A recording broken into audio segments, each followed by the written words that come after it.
is a former hostage negotiator for Israel. Has been on this program a number of times. What is your take on this, and whether maybe there is a hostage deal to be had here, or is Netanyahu getting in the way of that? How do you view it? Well, it was reported tonight on Israeli news that there is a new Israeli initiative working with the Americans to the Qataris and the Egyptians for a partial deal, a deal that would bring home the civilian hostages, the wounded, the sick, the women and children who still remain as hostage.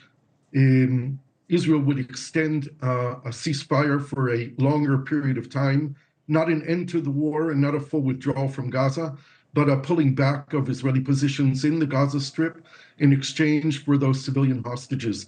This is one of the first times that Israel has apparently initiated a deal, and it's being talked about in Qatar and in Egypt, and hopefully it will have some results. My position has been that the only way to get all the hostages home, we're talking about 136 hostages alive and dead, is through an all-for-all deal, which includes an end to the war and an Israeli withdrawal from the Gaza Strip. And an exchange for all the Palestinian prisoners? Is that what an all-for-all? Because all the Palestinian prisoners. Isn't that 100 and some odd in exchange for like 8,000 or something like that? Or? Oh, I think it's closer to 10,000 today.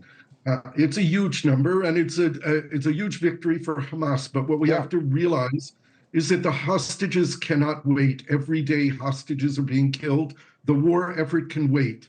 Killing the Hamas leadership or dismantling them or taking out their military can be done after the hostages are home. But first, the government has a moral responsibility to bring these people home. These are people who were dragged out of their homes and dragged from a music festival, and the government of Israel failed to protect them. They have to bring them home. Let me use that to move into the article that you wrote recently. I believe it was in the Guardian. The headline is "The Pressure's Building on Netanyahu Over the Hostages, and His Only Option," as you just brought up, is this all-for-all deal. And I'll quote from that. Here's the quote from Gershon's latest article. "There's no good scenario for Israel after this war if its forces intend to remain in Gaza. Doing so would force Palestinians to create a local administration based on clan leaders, and uprisings against the Israeli occupiers would all be guaranteed." So that first part's interesting. There's no good solution. There's no good answers here in terms of how it ends, because the Netanyahu government, Netanyahu himself, is always talking about complete annihilation, elimination of Hamas, and basically saying there it's is not a going to good happen. scenario for the end of this war. The good scenario is what we're seeing as took place in Brussels and it happening in Washington, is that there's a realization that for 30 years of talking about a two-state solution is not good enough. It's time to talk the talk and walk the walk.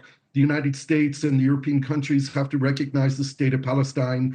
We have to enable the Palestinians to hold democratic elections, to elect a new legitimate leadership that would govern over the West Bank and Gaza. And Israel needs to figure out how it's going to end the occupation. The two-state solution is the only hope for the Palestinians that can replace Hamas as an ideology. Palestinians have to live for Palestine, not die for Palestine, and Israel has to recognize that the Palestinians must have that right to have a state of their own. The last thing, our correspondent there in Jerusalem, John Gambrell, brought this up. Are there going to be elections in Israel? Is Netanyahu's job in jeopardy anytime in the near future? Well, it should be. I think when the war ends or gets closer to end, Netanyahu will face this day of reckoning. There will be a national commission of inquiry to determine what went wrong and who's responsible for the failure of Israel to protect itself. And Netanyahu holds direct responsibility. The buck stops there. He's the leader, and he's the one who's devised the strategy that kept Hamas in power for all these years.